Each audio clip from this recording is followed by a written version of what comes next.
Seekor semut melihat setetes madu jatuh ke dahan kayu yang lapuk. Dia mencium aromanya dari jauh. Kemudian dia mulai mendekat.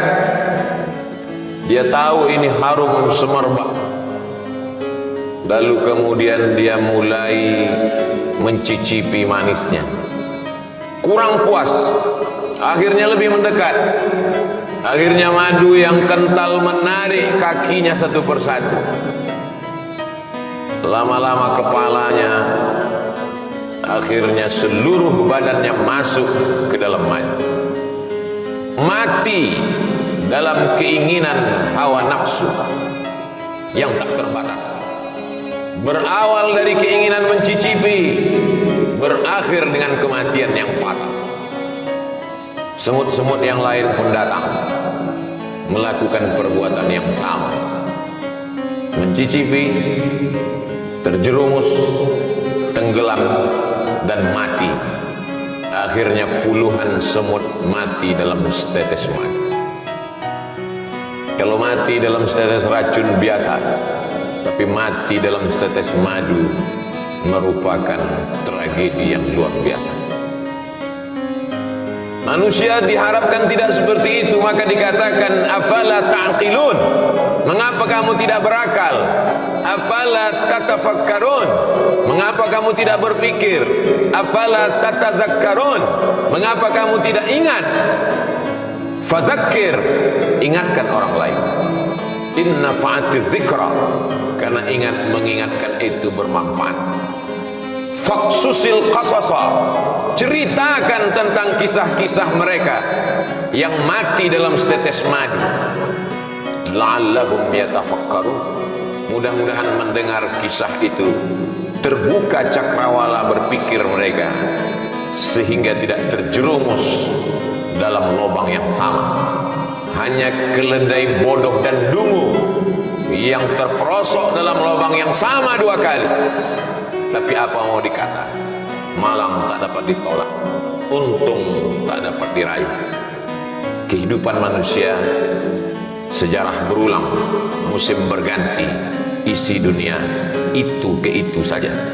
Dulu, ribuan tahun yang silam, ada seorang yang gagah perkasa, 400 tahun berkuasa di atas dunia, dari timur dan barat di bawah tapak kakinya. Sampai-sampai dia berkata, ailahun ghairi, adakah Tuhan selain aku? Dia tidak menantang Tuhan, tapi dia berkata, adakah Tuhan selain aku? Allah menghinakan dia dengan cara yang paling hina. Tiba-tiba kepalanya sakit luar biasa karena seekor nyamuk masuk ke dalam lubang hidungnya. Dia pukulkan kepalanya ke dinding, ke tiang, sakitnya semakin parah. Akhirnya dia ambil palu godam, dia pukul kepalanya. Sakit itu tidak hilang, nyawanya lah yang melayang. Akhirnya dia mati. Namrus namanya, Nebukadnezar kata mereka. Dia tertulis sebagai sejarah manusia yang mati dalam setetes madu kekuasaan. Hari berganti, musim berubah, perbuatan yang sama diikuti lagi dari belahan dunia. Afrika Utara, Mesir, negeri itu bernama, lagi-lagi menantang, mana Tuhan? Yudzabbihuna abna'ahum, anak laki-laki dia sembelih, wa yastahyuna nisa'ahum, anak perempuan dia biarkan hidup. Apa yang terjadi? Akhirnya dia pun mati juga dalam setetes madu kekuasaan. Fir'aun, dia berkata, hari berganti, musim berubah, manusia tak mengambil pelajaran. Itu juga yang terjadi. Sesungguhnya memang layak dia disebut sebagai manusia. Diambil dari kata nasya, lupa, tak ingat dari mana dia datang. Dia diciptakan mimmaniyyin yumna, dari air yang hina. Setelah itu dia tegak, merangkak, lemah, pandangan matanya sejengkal, kakinya bergetar, merangkak dia jatuh, tegak dia sempoyongan. Tapi begitu dia mulai bertenaga, dia angkuh dan sombong, padahal dia hanyalah setumpuk daging busuk yang akan menjadi santapan cacing tanah. Tapi angkuhnya luar biasa. Subhana man yusabbihu bihi ar-ra'du wa bihamdi. Ketika petir menggelegar, manusia berkata, Maha suci Allah, yang planet-planet pun bertasbih mengagungkannya. Malaikat, wa nahnu nusabbihu bihamdika wa nuqaddisu lak. Untuk apa kau ciptakan manusia ya Allah? Kami akan mengagungkanmu, kami akan memuliakanmu, kami akan mensucikanmu. Allah menjawab, Inni a'lamu ma la ta'lamu. Aku tahu, kamu tak tahu. Biarlah ini menjadi rahasiaku. Makhluk itu pun diciptakan, makhluk yang amat sombong, angkuh dan luar biasa. Padahal dia hanya kecil, tak punya apa-apa. Dia tegak berdiri, padahal terdiri dari tulang belulang, daging, lemak, sumsum, kuku, bulu, otak. Jantungnya berdetak karena kudrat dan iradat Allah. Nafasnya berhembus karena pinjaman paru-paru dari Allah. Dia bisa tegak berdiri karena otaknya stabil. Sedikit saja demam panas, dia langsung terbaring kaku. Tapi memang manusia angkuh dan sombong. Akhirnya dia berjalan menantang Allah Subhanahu wa ta'ala. Kalau memang Tuhan itu ada, mana dia? Kenapa dia tidak sanggup untuk membinasakan aku? Inna rahmati sabaqat ghadabi. Sesungguhnya kasih sayangku lebih mendahului murkaku. Azizun, Allah maha perkasa. Ghafur, tapi dia juga maha pengampun. Dibiarkannya makhluk yang sombong itu berjalan di atas muka buminya, menghirup udara miliknya, menghembuskan napas dengan paru-paru ciptaannya. Lillahi ma fis samawati wa ma fil ardh. Apa yang ada di langit, apa yang ada di bumi, milik Allah, semua dia pinjamkan. Tapi manusia yang angkuh, yang sombong, yang merasa diri besar, takabur, tak pernah sadar akan itu semua. Sampai akhirnya malaikat maut datang mencabut nyawa, ditarik, disentapkan dalam satu tarikan, seperti tebasan pedang di tempat yang sama beratus kali, seperti kambing yang dikuliti hidup-hidup, seperti mata kail pancing ditarik dari kulit yang basah, dengan wajah yang bermacam ragam, ekspresi kesakitan dan penuh penderitaan. Lalu kemudian rohnya keluar dari jasad. Semua malaikat-malaikat mencium bau busuk. Mereka bertanya, siapa dia? Dia adalah fulan, anak fulan, anak fulan. Ibunya menyesal melahirkannya, ayahnya menyesal menjadi ayahnya, datuk nenek moyangnya disebut namanya. Apa mau dikata? Penyesalan tak lagi bermakna. La tufattahu lahum abwabus sama. Pintu-pintu langit tak dibukakan menerima rohnya. Sampai Allah berkata, tuliskan dia menjadi penghuni sijjin, tempat orang-orang yang durhaka kepada Allah Subhanahu wa ta'ala. Hidupnya singkat, baina sittina wa sab'in, antara 60 tahun 70 tahun, tapi penderitaannya luar biasa. Di alam barzakh 100 tahun, 1000 tahun, sampai malaikat meniupkan sangkakala. Lalu kemudian hari kiamat, barulah kemudian dia bangkit lepas dari azab kubur. An-naru yu'raduna 'alaiha ghuduwwan wa 'ashiyya. Azab neraka ditampakkan di depan biji matanya pagi, petang, siang dan malam. Itulah mengapa orang beriman diminta sebelum salam berkata, Allahumma inni a'udzubika min azabi jahannam wa min azabil qabr. Jauhkan aku dari azab neraka jahanam, jauhkan aku dari azab kubur. Penderitaan demi penderitaan terus datang silih berganti. Orang yang tak tahu berkata, kita antarkan dia ke tempat peristirahatan. Padahal azab kubur, azab yang pertama, disusul dengan azab mahsyar, disusul dengan titian siratal mustaqim. Puncaknya adalah neraka jahanam. Ketika dia dimasukkan, lalu kemudian malaikat-malaikat bertanya kepada mereka, Alam ya'tikum rusulun, apakah belum datang rasul? Sudah datang rasul, sudah datang wali-wali Allah, sudah datang pewaris para nabi, tapi kami tak pernah mau mendengar. Lau kunna nasma'u, andai kami mau mendengar, au naqilu, andai kami mau berpikir sedetik saja, pasti kami akan selamat. Fasuhqan li ashabis sa'ir. Apa mau dikata, tulisan sudah ditetapkan. Ketika mereka melihat neraka jahanam menyala, pekikan teriakan azab terdengar di ujung telinga, mereka pun berkata, Rabbana, ya Allah, absarna, biji mata kami sudah melihat azab, wa sami'na, telinga kami sudah mendengar azab, farji'na, kembalikan lagi kami ke dunia, na'mal salihah, kami ingin beramal saleh, inna muqinun, kami yakin seyakin-yakinnya. Tapi penyesalan, air mata darah menetes dari kelopak mata, tak dapat merubah keadaan.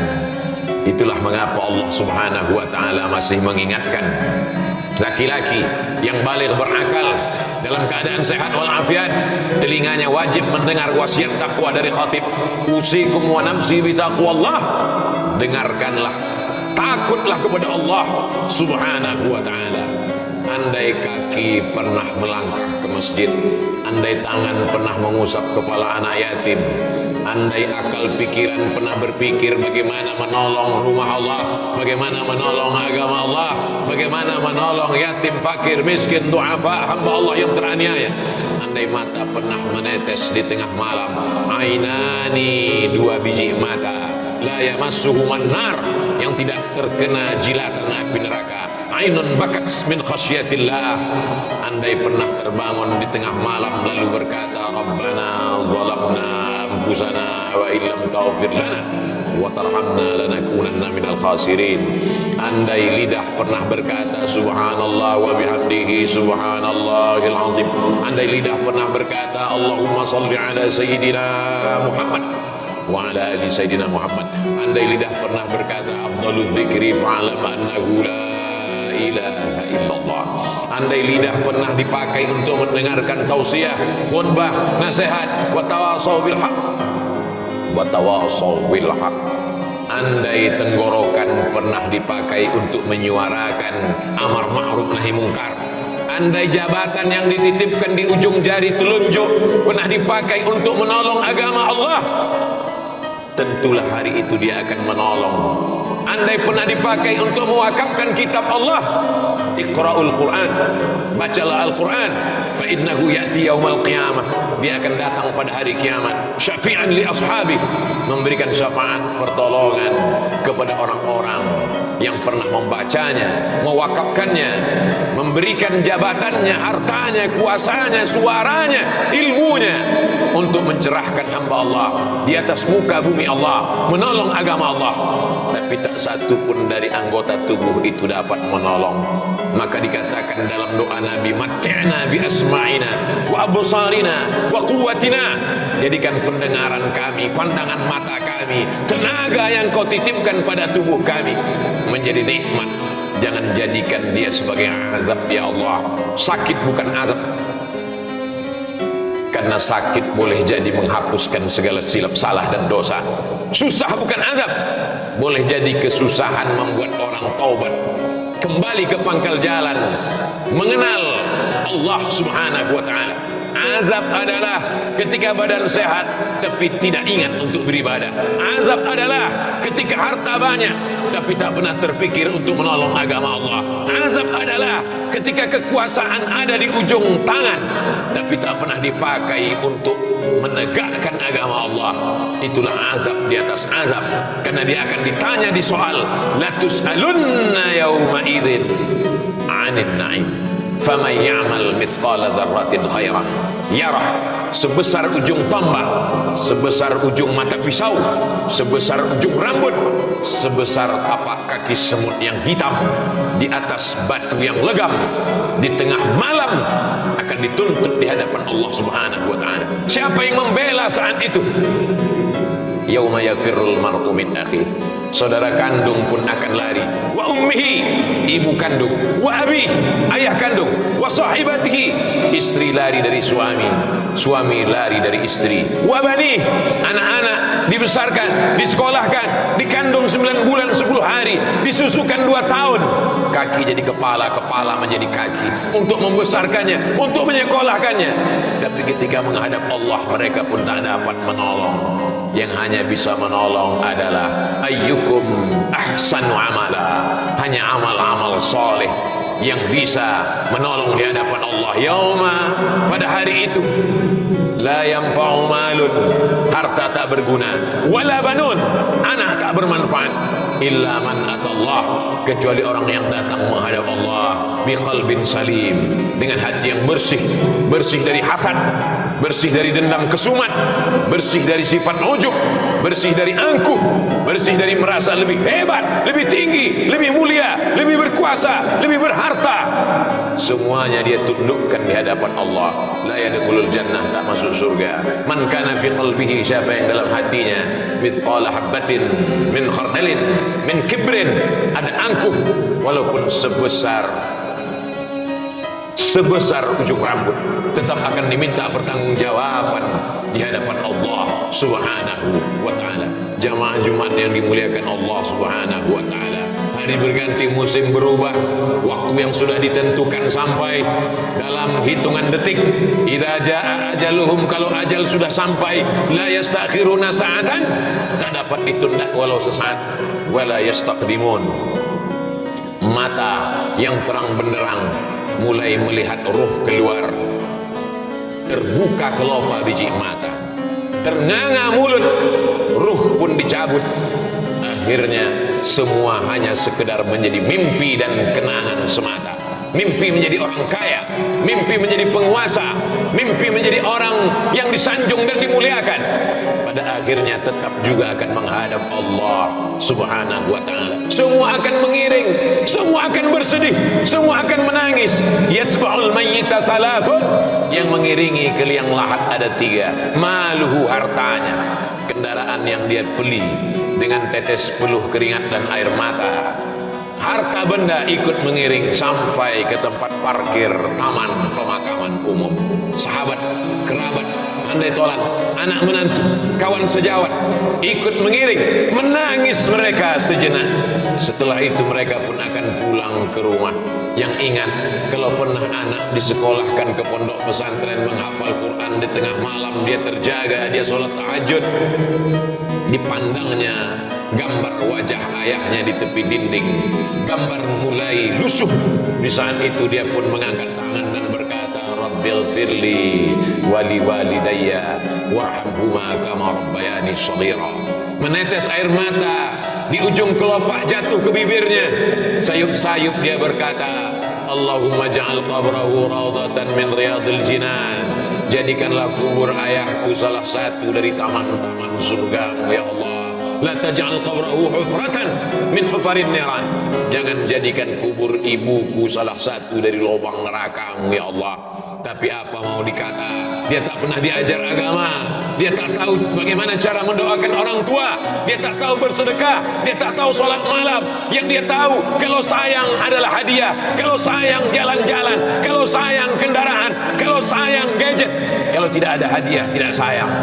Sayang kita membinasakan mereka, sayang kita menjerumuskan mereka. Mestinya kita berkata, Rabbi habli minas salihin. Silakan hidup dengan cara apapun, isma syi'ta fa innaka mayyit. Tapi ingat, pada akhirnya kau akan mati, kau akan digiring ke liang lahat, kau akan dibalut dengan kain kafan, kau akan ditinggalkan, hidungmu akan menempel dengan dinding liang kubur yang tidak bersemen apalagi berkeramik. Kau akan ditimbun, kuburmu akan diinjak, dipadatkan. Mereka semua akan pulang ke rumah, rumah yang kau bangun bagaikan istana, kendaraan yang mahal, keluarga. Mereka semua akan berebut harta warisan. Datang sendiri, kembali pun sendiri menghadap Allah Subhanahu wa ta'ala.